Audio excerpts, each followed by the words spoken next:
구약 성경에 등장하는 이 루시라고 하는 여성은 참으로 훌륭한 우리의 자매요, 우리의 어머니요, 또 우리의 할머니가 아닐 수 없습니다.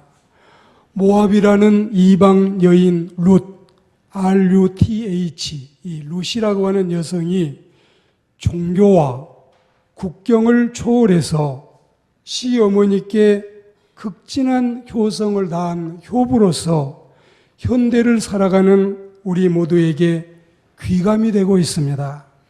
하물며 이방 여인도 이렇게 효성을 다했다면 선민들은 더더욱 효도해야 되지 않겠는가? 시어머니 모시고 남편도 없는 여인이 이러했다면 부모님을 모시고 사는 우리들 얼마나 더 효성을 가지고 잘해야 되지 않겠는가? 이런 마음을 가지고 오늘 하나님의 말씀을 새겨 듣는 은혜로운 시간이 되기를 주의 이름으로 권면합니다. 기독교는 천륜의 종교이면서도 일륜도 중히 여기고 있습니다. 효행을 일륜의 첫 번째 두어서 내 부모를 공경하라고 가르쳐 왔습니다. 이 시대가 핵가족 시대로 변모해 가면서 많은 여성들이 시부모 공양하기를 싫어하는 때에 루시의 효성은 현대인들에게 참으로 귀한 모델이 아닐 수 없고 우리가 본받아야 될 귀한 모습이 아닐 수 없습니다. 우리는 이 여성의 효성을 본받아서 국내에서도 효행을 행하고 아울러서 이 효행의 미덕을 해외에 수출하는 효성국가, 효도나라, 효행민족이 되기를 소망합니다. 오늘은 며느리들이 설교를 듣는 시간이네요. 이런 생각은 꿈에도 하지 마시고 우리 모두가 하나님이 기뻐하시는 신실한 효부들이 되고 또 효자와 효녀들이 되는 은혜로운 시간이 되기를 권면합니다. 오늘 이 말씀에 보면 시어머니와 신앙을 같이 하는 모습과 시어머니와 고락과 운명을 같이 하는 이 젊은 자매님의 모습을 우리가 귀하게 여기는 겁니다. 16절에 보시면 과거에 섬기던 자신의 우상 종교를 버리게 됩니다. 이 모압은 요단강 동편의 고원지대인데 동쪽으로 가면 아라비아 사막이 있어요. 서쪽으로 가면 죽음의 바다인 사해가 있어요. 그리고 남쪽으로 가면 에돔이라는 또 다른 나라가 있어요. 북쪽으로 가면 요단 평야로 둘러싸인 지역이 모압인데 이 모압은 아브라함의 조카인 롯의 후손들이 모여 사는 땅이 바로 그곳입니다. 그리고 이 모압 사람들이 섬기던 신은 귀신이고 우상이고 잡신인데 그모스이거나 혹은 바알보올이라고 하는 신을 제각각 섬기는데 이 신을 섬기는 사람들의 특징은 모든 이 신을 섬길 때 음식을 만들어서 제사를 지내고 음식을 음복을 하는데 이 사람들은 음식부터 먼저 먹고 제사하는 그런 풍속이 특이한 사람들입니다. 그런데 룻이 이런 이 미신, 이런 이 우상, 이런 이 잘못된 종교에 속해 있었지만 과감하게 이 종교를 버리는 귀한 일은 참으로 늦으나마 잘한 일이 아닐 수 없습니다. 그리고 시어머니를 따라서 개종을 해서 하나님을 경외합니다. 저도 개종인들을 많이 상대했지만 개종이라는 게 쉬운 일이 아니라 인생을 송두리째 다 바꾸는 일인데 얼마나 개종이 힘들겠습니까? 탈북자들이 3만여 명이 남한에 내려와 있는데 북한에 살 때 인신을 섬기다가 마음이 공심이 됐습니다.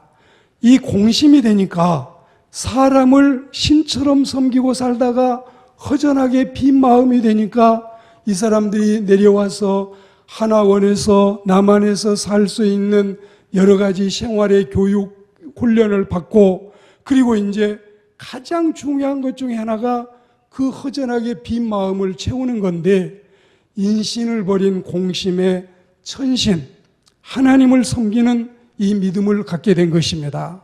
과거에 여만철, 김만철, 혹은 김신조, 이상규, 많은 사람들이 하나님을 섬기는 이런 이 신앙인들로 거듭 태어난 것도 이런 이유가 아닐까 싶습니다. 그리고 시어머니와 국가관을 같이 하는데, 사실 손 위의 동서 역시 나름대로는 최선을 다했고 오르바를 우리가 탓할 수는 없는 입장입니다.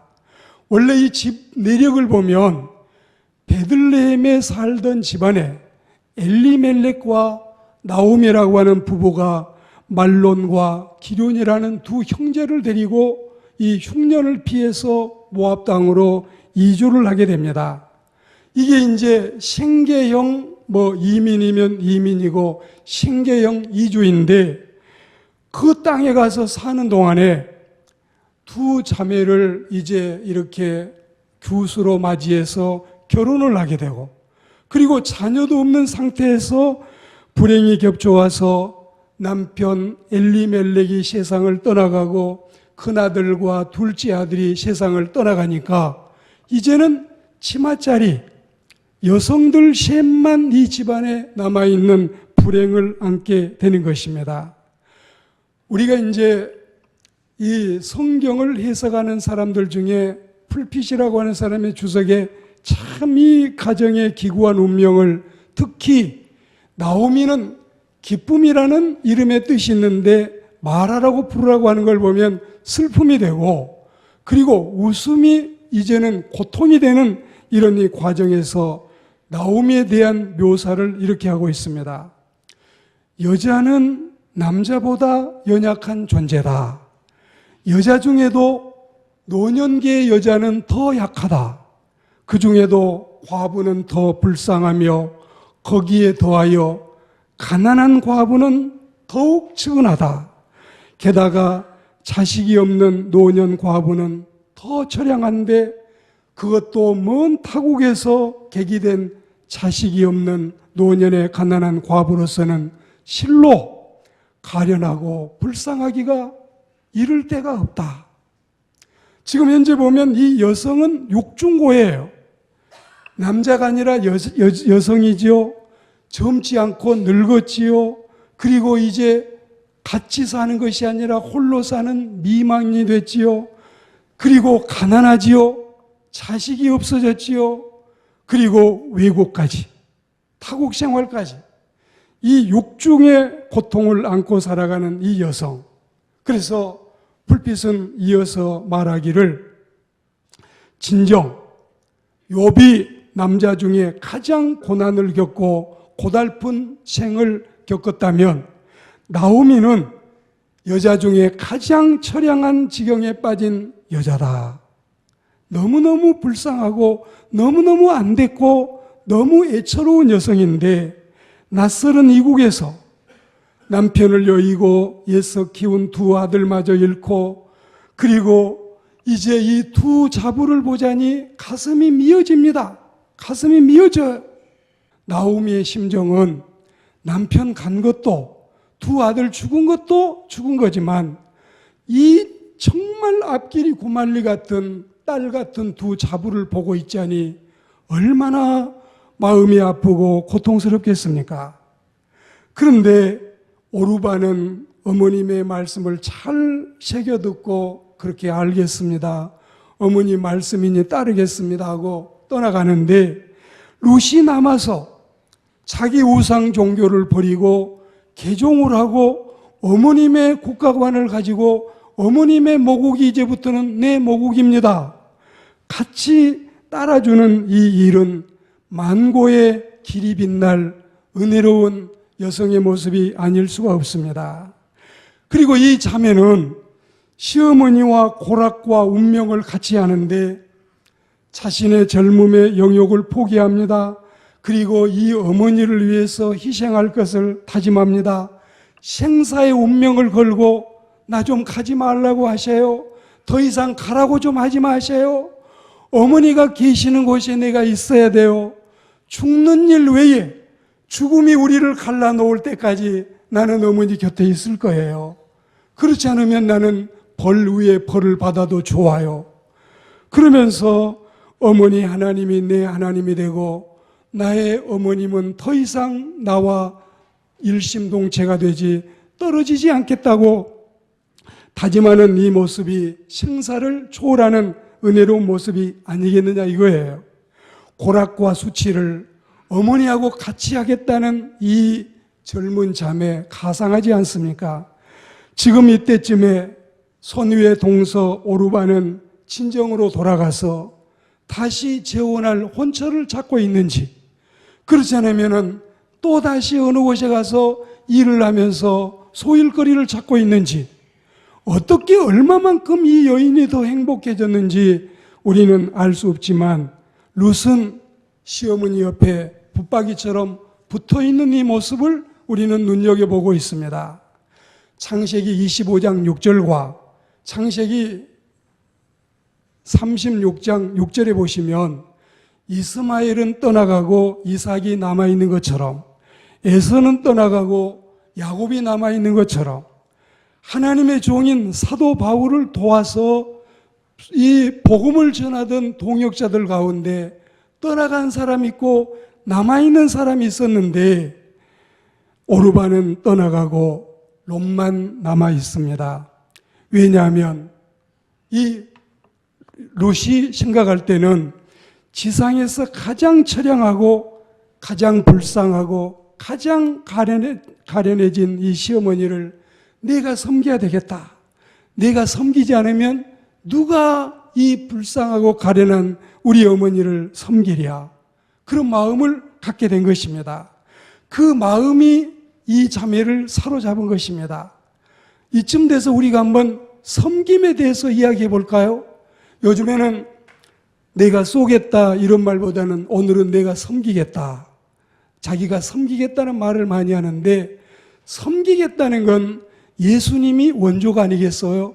예수님은 디아코논, 디아코니아, 디아코노스, 섬기는 자가 예수님의 이름이고 섬김이 바로 주님의 모습이었는데, 자, 우리가 하나님을 섬기면 이게 바로 신앙심입니다. 우리가 부모님을 섬기면 그게 바로 효심입니다. 내가 남편을 섬기면 그것은 남편에 대한 존경심입니다. 내가 아내를 섬기는 것은 아내에 대한 사랑이며 아내에 대한 애정심입니다. 내가 자녀를 섬기는 것은 자녀에 대한 부모의 도리고 자녀에 대한 부모의 사랑인 것입니다. 내가 친구를 섬긴다? 내가 친구에게 오늘 밥 사겠다는 뜻이에요. 그리고 내가 교회를 섬긴다?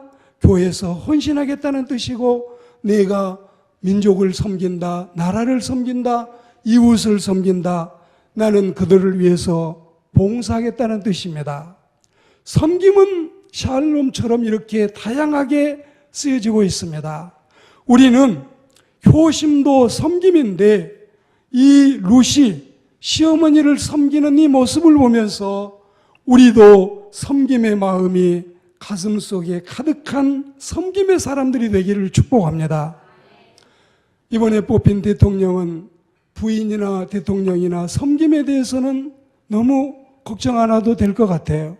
이념이나 사상 가지고 괴롭히지 않는다면 잘할 것 같은데, 정말 이런 이 아름다운 풍속이 회사로 번지고 나라 전체에 번져서 섬기는 자들이 온 땅에 가득한, 하나님께서 우리에게 섬김의 마음을 주시기를 축복합니다. 예수님이 뭐라고 하십니까? 나는 너희의 선생이지 않느냐? 너희가 나를 선생이라고 부르지 않느냐? 너희는 내 제자이지 않느냐? 그러나 나는 섬기는 자로서 너희 중에 있도다. 나는 디아코노스야. 나는 디아코니아야. 나는 디아코논이야. 주님은 섬기는 자로 살아갔습니다. 섬기는 일은, 이거는 여러분 낮은 사람이 하는 것이 아니라 오히려 높은 사람이 할 때에 진정한 가치가 있고 빛이 나는 줄 있습니다. 원래가 정말 우리같이 천한 사람들은 겸손해도 겸손한 게 아니에요. 진짜 높은 사람이, 진짜 잘난 사람이, 진짜 똑똑한 사람이, 그 사람이 낮추면 그게 겸손인 거예요. 우리 인생 가운데 사형 선고받지 않은 사람이 누가 있어요? 우리 인생 가운데 이 정도면 됐지요, 나 정도면 됐지요, 이렇게 뻐길 사람이 단 한 명이라도 있습니까?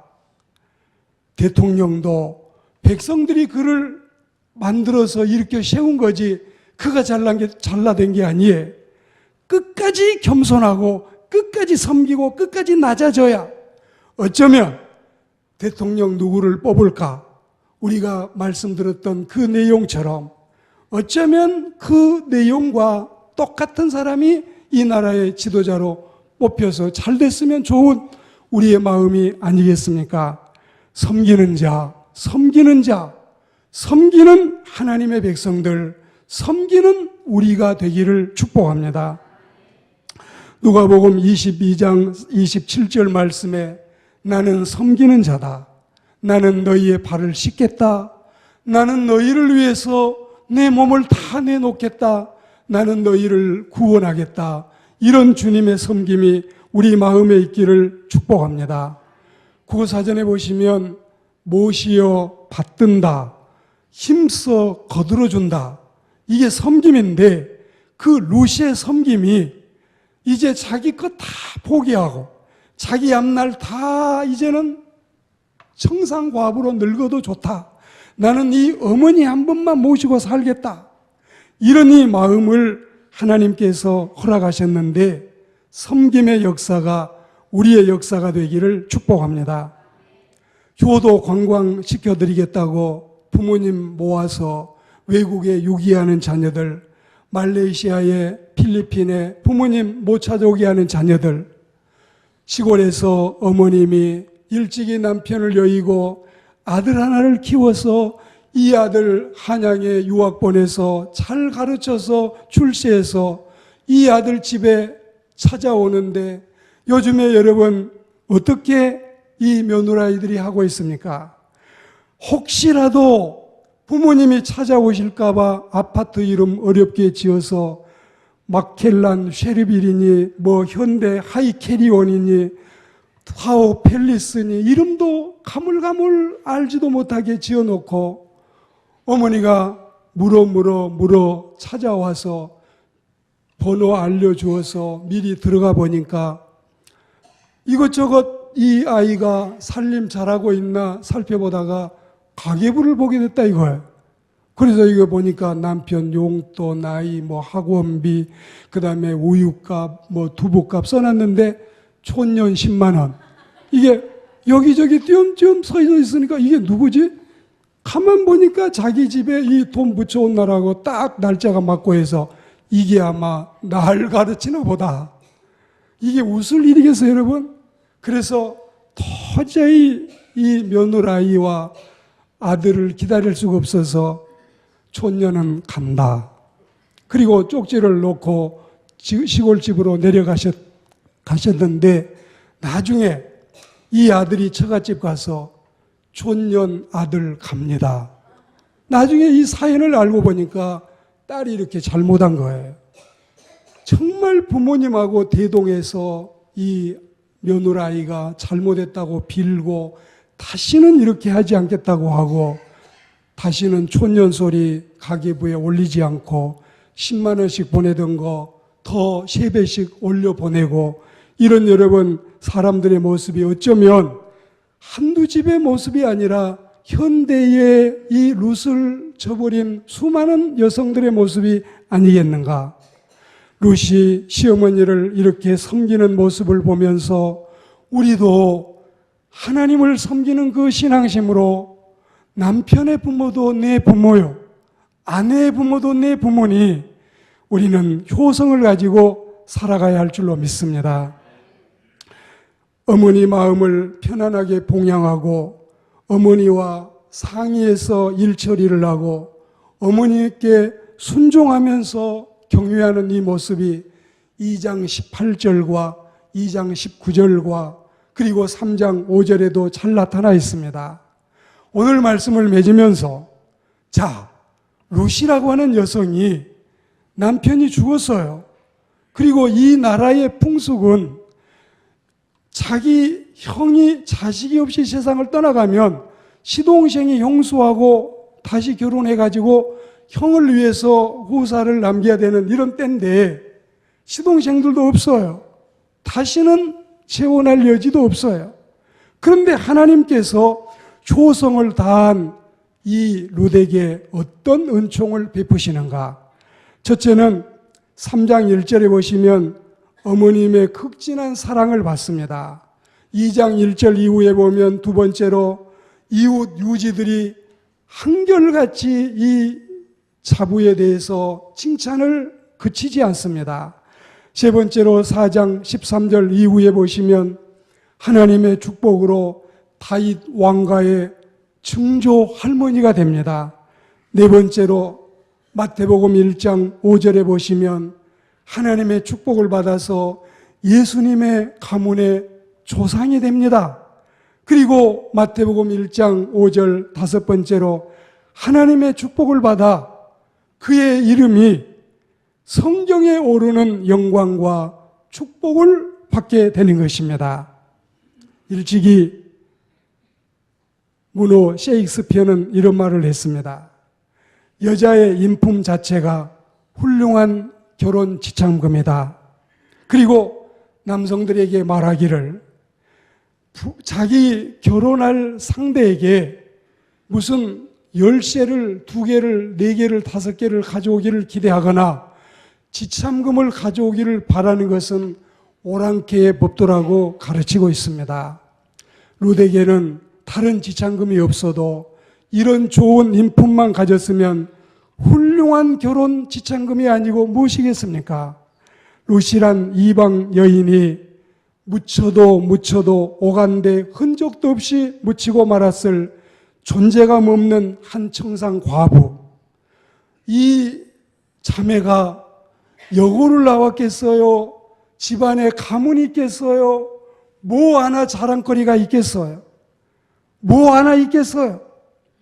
그런데 이렇게 효성을 통해서 성경의 이름이 오르게 되고 예수님 가문의 조상이 되고 그리고 다윗의 증조 할머니가 되고 모든 사람들에게 칭송받는 이런 은총을 누렸습니다. 여기서 끝이었을까요? 더 좋은 남편을 다시 만나는 축복도 얻게 됩니다.